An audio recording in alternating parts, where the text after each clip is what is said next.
نماز پڑھ کے یوں دنیا بھاگتی ہے، او ہو پتہ نہیں کون سی پیچھے آگ تھی جو بجھائی جائے گی۔ اور آج تک لوگ مسئلہ پوچھ رہے ہیں کہ جمعے کی بعد والی سنتیں کتنی ہوتی ہیں۔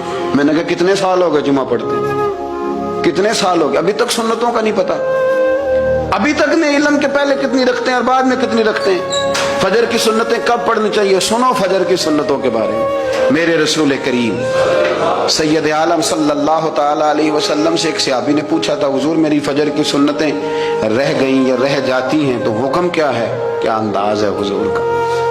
بخاری مسلم کے لفظ سنو، حضور سید عالم صلی اللہ علیہ وسلم فرمانے لگے، اس نے کیا پوچھا تھا؟ حضور جواب کیا دیتے؟ فرمایا فرض کی سنتیں کبھی نہ چھوڑنا، فجر کی پہلی 2 سنتیں کبھی نہ چھوڑنا۔ یا رسول اللہ صلی اللہ تعالی علیہ وسلم میری رہ گئی ہیں، رہ جاتی ہیں۔ فرمایا فجر کی 2 سنتیں نہ چھوڑنا، فرمایا فجر کی پہلی 2 سنتیں مجھے دنیا اور دنیا کے اندر جو کچھ ہے وہ سب سے زیادہ پیاری ہے۔